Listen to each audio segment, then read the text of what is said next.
सियासत से जुड़ा है, स्कैम से जुड़ा है, भ्रष्टाचार से जुड़ा है। जो रिपोर्ट अब जो दिया गया था खास करके 3 जजों की पीठ को, वो अब आ गई है। कहा गया, उनसे जवाब मांगा गया है दिल्ली हाईकोर्ट के जज वर्मा साहब से। क्या अब दूध का दूध पानी का पानी हो जाएगा, सच सामने आ जाएगा? अभी तो नहीं, अभी तो नहीं। मैंने आपसे कहा था, एक तो ये रिपोर्ट आने में कुछ देर भी हुई है, तो ये एक बात है। मैंने लेकिन एक ही बात पहले भी कही थी, आज फिर भी कह रहा हूँ, और ये भी देश हित में ही है, और इस ऑपरेशन के दौरान भी देश हित में ही है कि ये भ्रष्टाचार जो है हमारे देश का सबसे बड़ा दुश्मन है। तो जो बात मैंने पहले दिन कही थी वो आज भी कह रहा हूँ कि इसमें निष्पक्ष इंक्वायरी होनी चाहिए, निष्पक्ष एफआईआर होनी चाहिए, उसके बाद इन्वेस्टिगेशन होनी चाहिए, उसके बाद सज़ा मिलनी चाहिए या बरी होने चाहिए।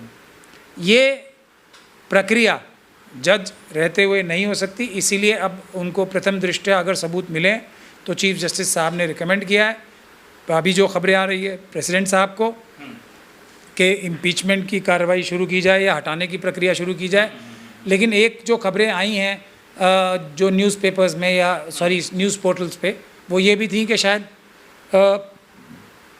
इस्तीफे का भी पेशकश की गई थी। शायद ये अब फिर अंदाज़ा लगाना अच्छी बात नहीं है, लेकिन लगाना पड़ रहा है कि शायद इस्तीफ़ा देने से उन्होंने तैयार नहीं हुए होंगे इस्तीफ़ा देने से, इसलिए चीफ जस्टिस साहब ने इसको। नैतिकता क्या कहते हैं? नहीं, नैतिकता की बात बाद में आएगी, लेकिन ये तो मैं बार बार इसी बात को कह रहा हूँ कि संजीव खन्ना साहब जो हमारे चीफ जस्टिस हैं, उनके ऊपर एक बहुत बड़ी जिम्मेदारी है, और वो जिम्मेदारी ये है कि ये किसी एक जज का विषय है ही नहीं।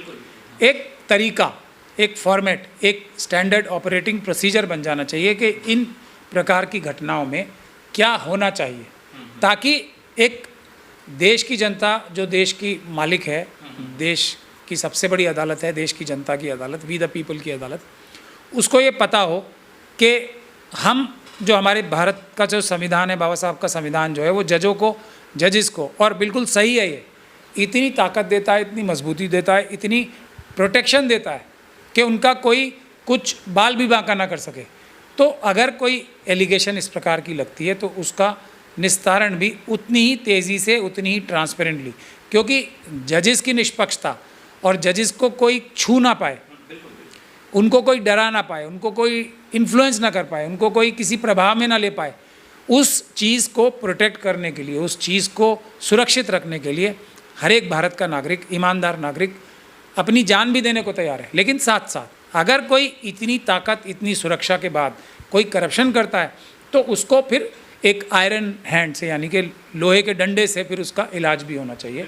तो उसकी लेकिन फिर बात वही है कि ये सब काम पूरी तरीके से पारदर्शिता से होना चाहिए। तो अभी तक रिपोर्ट पब्लिक डोमेन में नहीं आई है, ये मेरे ख्याल से उचित नहीं है, और रिपोर्ट आएगी भी तो जैसा मैं पहले से कह रहा हूँ कि पूरी जो रिपोर्ट की प्रक्रिया है उसकी वीडियोग्राफी होनी चाहिए, और वो वीडियोग्राफी भी पब्लिक डोमेन में आनी चाहिए, ताकि सबको पता रहे कि दूध का दूध और पानी का पानी हुआ है। ऐसा नहीं कि जो ये इंक्वायरी भी हुई है उसमें कोई पक्षपात हुआ। उसका सबसे अच्छा तरीका है पूरी इंक्वायरी की वीडियोग्राफी पब्लिक डोमेन में डाल दी जाए, लोगों को भी पता लगे, इसमें छुपाने की कोई बात भी नहीं है ना।